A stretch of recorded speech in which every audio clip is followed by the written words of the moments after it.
Now let us see the requirements engineering in our software engineering. So main issues will be what do we want to build first of all. For that we need to know the requirement first, and how do we write this down. See what happens that just giving an example that you visit a hotel. Right, this hotel, what happens? The you are provided with a menu. Now you say I want this, this, this. You select few items. Right, the waiter you select few items and he writes on some paper. Then he orders it, you wait, and the order will come. What will happen? You waited for say half an hour or so, and you ordered for X thing, but the waiter got it wrong and he delivered you Y thing. That is why for anything, any software, requirements engineering is the first basic building block. Is the first phase and important phase. In requirements engineering, the first step is in finding a solution for a data processing problem. This requirement engineering is the first step. The results of requirement engineering is a requirement specifications. So once you are done with requirement engineering, then you make a document, or you are I'm not just saying the document. You have certain things on which you and your user agrees. These are called requirement specifications. So these requirement specifications, these are contract for the customer. Now customer has to agree, and this is the starting point. Once the agreement is done, both you and your customer, they are agreeing. Okay, so this is a starting point for your design phase, or design part. And natural languages specs, they are dangerous. Why? They can be ambiguous. Whatever you write. So see, the synonyms also may have different meaning if they are used in different context. That is why all users have to have the same control field, the same value in the control field, the same format of the control field. If it is there, then only it is not dangerous. So there is one control field for all the users. I'm just giving an example. If some field is there, it has to follow all this. Requirement engineering. What are the main steps in requirement engineering? First is elicitation. That is, you need to understand the problem first. You need to know the problem, understand it very well. This is elicitation. Then the second part is, or the second step is your specification. That means once you have understood the problem, you need to describe the problem. Then you need some validation. You need to agree upon the nature of the problem. What happens? You have described the problem, you understood the problem, but now you are presenting a problem or agreeing. So the nature of problem, whether it is embedded, whether it is going to use X solution, Y solution, or is it feasible with X, Y. So you trying to find certain solution and you agree with it. I'm not saying you are presenting a solution. You are agreeing to a solution. And you are agreeing upon the boundaries of the problem. That is a negotiation. So you have to decide the scope. That is, you say I will make this much, and your user agree to this. So you both agree that I'm going to make this much. This is the boundaries of the problem, and this is an iterative process. It again goes back until the time this elicitation, specification, validation, negotiation are completed to the point where you both agree and these specifications are being prepared. This is an iterative process. This is a framework for requirement engineering process. What happens here? This is elicitation, I said. Then you go to specification, then you go to validation, and then you go to negotiation, finally to elicitation. And at each point, documentation management is done. Then we come to the conceptual modeling. What is conceptual modeling? That is, you model part of reality. For example, universe of discourse. This model is an explicit conceptual model. Conceptual is here you define and you devise the concept, not the actual model. People in say universe of discourse have an implicit conceptual model of that universe of discourse.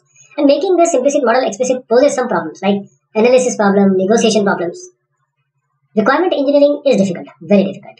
Because success depends on the project or product. Success depends on the degree with which we manage the properly described system which is desired. Say, the waiter has bought you Y, you asked for X. Even if you have asked for X and he has bought X.1, you will not be satisfied. Software is not continuous. They are ever changing. Like, you can be this, I don't know what this is, but this is just an example. That for everything, the things can change. So this requirement engineering role plays a vital part or pivotal role. Just be aware of some subtle mismatches. Say, a library employee may also be a client. There is a difference between a book and a copy of a book. A book cannot be a copy of a book. These are different. So the status info, say present, not present, is not sufficient. That is, a copy of book may be lost. Humans as information sources. Because you are getting information from humans only. Right? Humans as information sources, there are different backgrounds. Everyone has their own skill, some biased thoughts. So there are different backgrounds and also skills. Skill set also may be different. Short term versus long term memory. Maybe after 5 days or 7 days, I ask you something and you you'll be gone. Did I say that like that? So there is a memory constraint also with respect to human beings. They are biasing or human prejudices also. Somebody would want x.1, somebody would want x.10. What do we do? And rational thinking is also limited. Say, everyone cannot be rational. There are people who will think otherwise also. Then comes the negotiation problems. What is this negotiation problem? Existing methods are Taylorian. How? They may work in a technical environment, but many, universal discourse contain people as well. And their models may be irrational, incomplete, inconsistent, and contradictory. As an analyst, or specification or system analysis, you cannot neglect these aspects. You need to participate in shaping the entire world which is expected out of you. So what you need to think about is how you are going to handle the conflicts during requirement engineering, because this is going to happen. How do we study the world around us? People have set of assumptions what a topic they study. They know something and they are strict to that. So this set of assumptions concern how knowledge is gathered, how the world is organized. So this does result in two directions. First is subjective or objective with respect to knowledge, whether it is subjective knowledge or objective knowledge, and with respect to world, the conflict, which results in 4 archetypical approaches to requirement engineering. So these are the 4 approaches to requirement engineering. 4 approaches. First is your functional. That is, the analyst is the expert who empirically seeks the truth. Then social relativism. That is, the analyst is a change agent. That is, requirement engineering is a learning process guided by the analyst. Then we have radical structuralism. That is, there is a struggle between classes. So the analyst chooses either party. Then new humanism. That is, the analyst is kind of social therapist now, bringing the parties together. Right? Here he chooses one party. There are elicitation techniques. As I said, elicitation, finally negotiation. So first you can interview your users. You can use the Delphi technique. Brainstorming session can be applied. Task analysis can be done. Scenario analysis can be done. Ethnography can be applied. Form analysis, you can provide the form and tell them to fill it. You can also apply the analysis of natural language description. Tell them to write and just analyze them. You can also synthesize the existing system. What existing system? It is very good if you have an existing system at your disposal. Domain analysis can be done. Scientific, medical, which domain analysis. Business process redesign can be done. Prototyping can be done. So what is this task analysis? Task analysis is the process of analyzing the way people are going to perform their job. The things they do, the things they act, and all the things they need to know. So the relation between your task and goal is a task is performed in order to achieve a goal. The task analysis is a broad scoped attribute. The task analysis actually concentrates on the current situation, which is present. However, it can be used as a starting point for a new system also. So users will refer to new elements of a system and its functionality. Also, scenario-based analysis can be there that can be used to exploit the new possibilities. We will see about this in the user interface design. Then the scenario-based analysis. Scenario-based analysis means it provides a more user-oriented view perspective on the design and development of an interactive system. The defining property of a scenario is that it projects a concrete description of an activity that the user engages in while performing a specific task. So a description sufficiently detailed so that the design implication can be inferred and reasoned about. So scenario-based analysis, the example could be, the first shot is check due back date, if overdue, say collect fine, record book as the available again, put book back. We are taking in the library example. As a result of discussion with your library employee, we can answer certain questions like, what if a person returning the book is not registered as a client? What if the book is damaged? How to handle in case the client has other books that are overdue or an outstanding reservation? The scenario-based analysis, the scenario view is, it gives you concrete descriptions, focus on particular instances, and work-driven. Also open-ended, so fragmentary, informal, rough, and colloquial. Envision outcomes also. The standard view, this is the standard view, this is the scenario view. Abstract description with respect to the content description. Here, on the focus on particular instances, focus is on generic types. This is work-driven, this is technology-driven. This is complete and exhaustive. This is formal, rigorous. These are envisioned outcomes in scenario-based. In the standard view, we have specified outcomes. So the application areas are requirement analysis, user design and documentation, design rationale, software architecture, software design, implementation, verification, validation, documentation, training, evaluation, and team building. Scenarios must be structured and they are to be managed. This is the form analysis. For example, just an example that you can talk to your client, you give him a form, this client name, title, editor, place, publisher, year. So what about certainty versus uncertainty? These are the type of links between customer and developer. There are certain types of links. First is, you can have facilitated teams, you can have intermediary teams, you can have support link or help desk, survey can be applied, you can use interface prototyping or requirements prototyping, interview can be done, usability lab can be seen, observational study can be done, user group can be taken into account, trade show can be done, marketing and sales is applied. So direct versus indirect link. The first thing, we don't rely too much on the indirect link, like the intermediates or surrogate users. Lesson 2 is, if there are more links, the better up to the point. So value added link and number of links. So if number of links are higher, then we get a more concrete requirements. What about structuring a set of requirements? Structuring a set of requirements. First, hierarchical structure, that is higher level requirements are decomposed into the lower level requirements. Then we link requirements to specific stakeholders, for example, management and end users, each have their own set. So in both cases, elicitation and structuring, they go hand in hand, right? Then goal-driven requirements engineering, for example, this is search book. Why search? Why serving? Because you need to serve the customer. How? You need to search book. In this search news can be there. Conflicting viewpoint can be like this. Okay. Now, issue, for example, John and Mary. Position A, position B, the argument A, argument B. Argument A supports position A. Mary, the position B, which is taken by Mary. And this is in response to some issue, fine. So there are various conflicting views which John and Mary can present.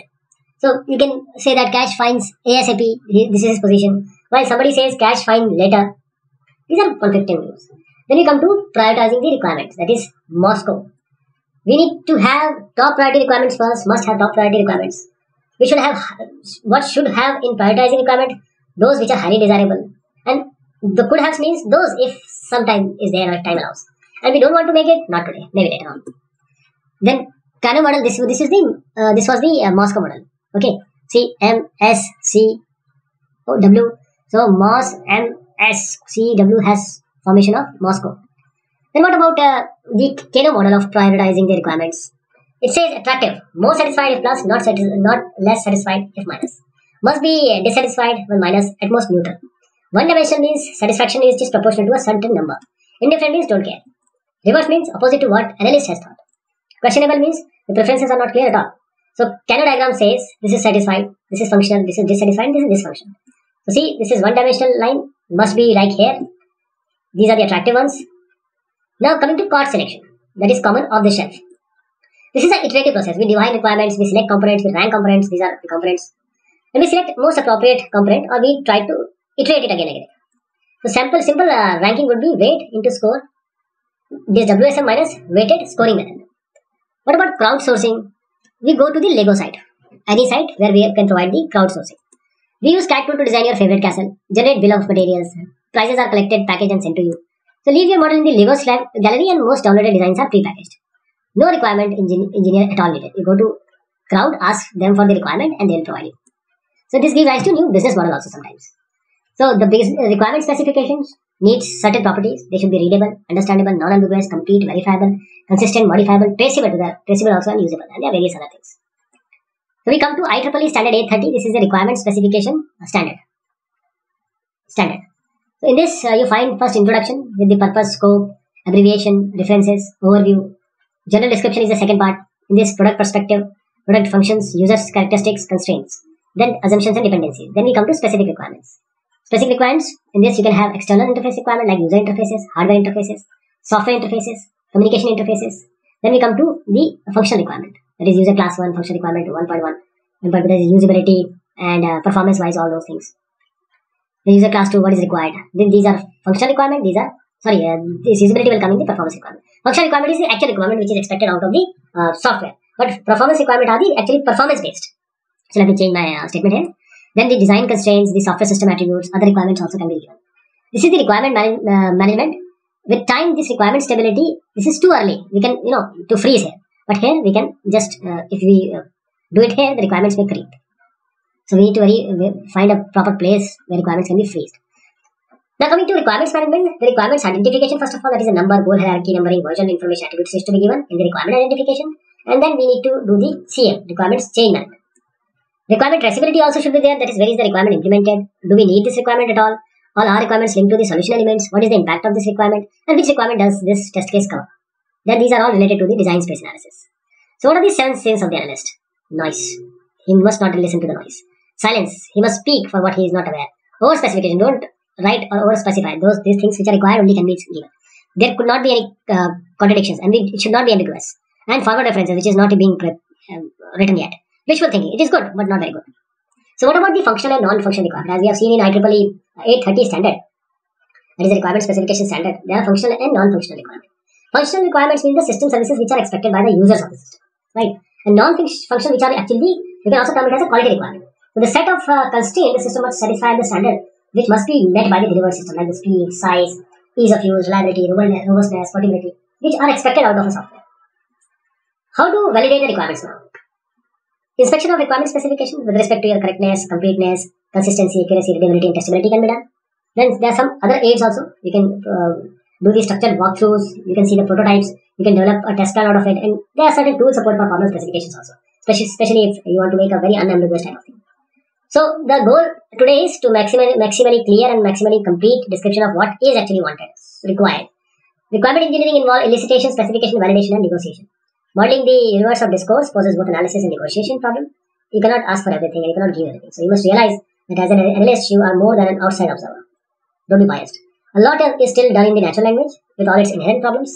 So one final lesson here is walking on water and developing a software from a specification are easy if they are frozen. This is a very important thing said by Mr. Berard, essay on object-oriented software engineering. Walking on water and developing a software from a specification are easy if they are frozen. Thank you so much. Take care.